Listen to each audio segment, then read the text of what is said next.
नमस्कार, मी सय्यद अहाद, ऑनर मायटो automobiles and service centre owner. आमच्याकडे सर्व गाड्यांचे स्पेअर पार्ट योग्य दरात मिळतील व सर्व गाड्यांची सर्व्हिसिंग योग्य दरात करून मिळेल। धन्यवाद। 4 वेळा लैंगिक अत्याचार आणि छळ, PSIचे नाव हातावर लिहून महिला डॉक्टरने स्वतःला संपविल्याची घटना घडल्याने राज्यभरात एकच खळबळ उडाली आहे।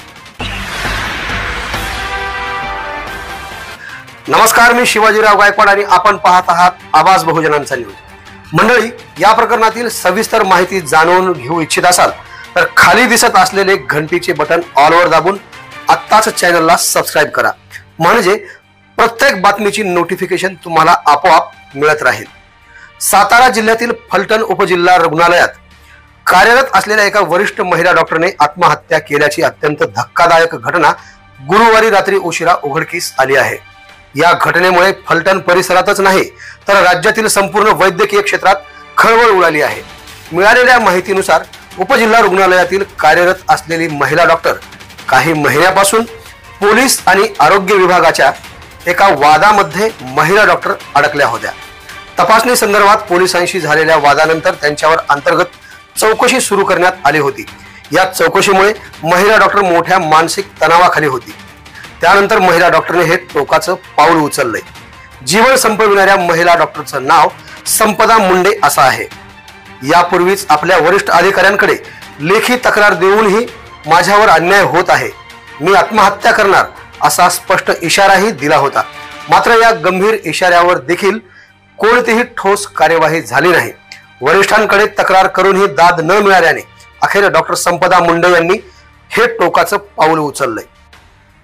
फलटण मधील एका हॉटेलमध्ये महिला डॉक्टरने आपले आयुष्य संपविले।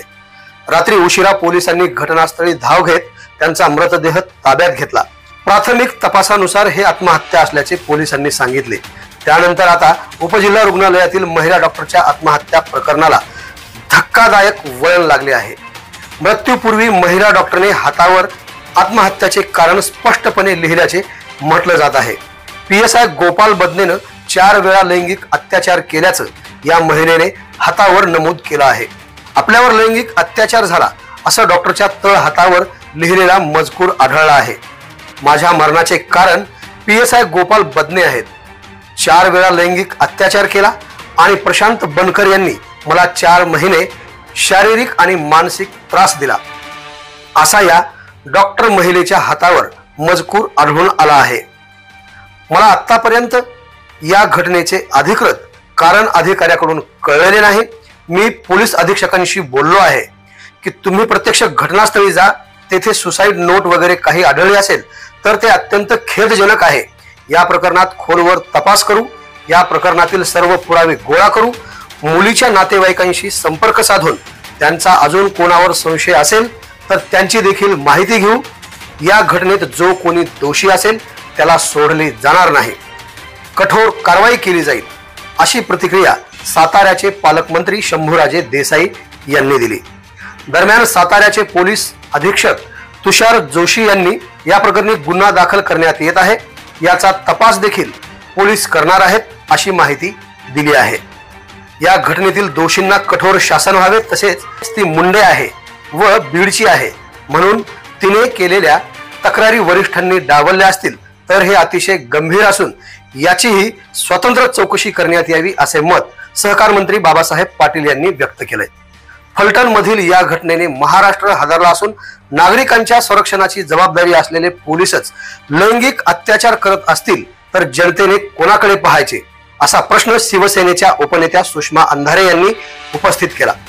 तसेच राज्याचा गृह विभाग झोपला की काय असाही प्रश्न त्यांनी उपस्थित केलाय। तर काँग्रेसचे नेते सचिन सावंत यांनी या घटनेबद्दल सरकारवर सळकून टीका केली आहे।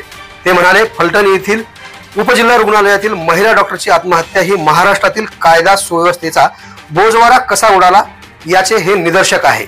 कायद्याचे रक्षक असलेले पोलीस जर भक्षक बनत असतील तर यापेक्षा काय वाईट आहे। या डॉक्टर महिलेने PSI बदनेने 4 वेळा लैंगिक अत्याचार केलेले व प्रशांत बनकर याने मानसिक त्रास दिला असं सुसाईड नोट मध्ये लिहिलं आहे। या महिलेला काय त्रास सहन करावा लागला असेल याची कल्पनाही करवत नाही।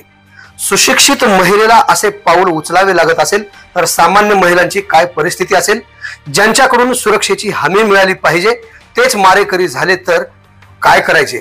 हे प्रकरण फास्ट ट्रॅक कोर्टात चालवून या नराधमांना फाशीची शिक्षा सुनावली पाहिजे असं सावंत यांनी मत व्यक्त केले। महाराष्ट्राच्या कानाकोपऱ्यातील महत्त्वाच्या घडामोडी पाहण्यासाठी आत्ताच आपण पाहत असलेल्या आणि आपल्या लोकप्रिय आवाज बहुजनांचा न्यूज चॅनलला लाईक, शेअर आणि सबस्क्राईब करायला विसरू नका। आवाज बहुजनांचा।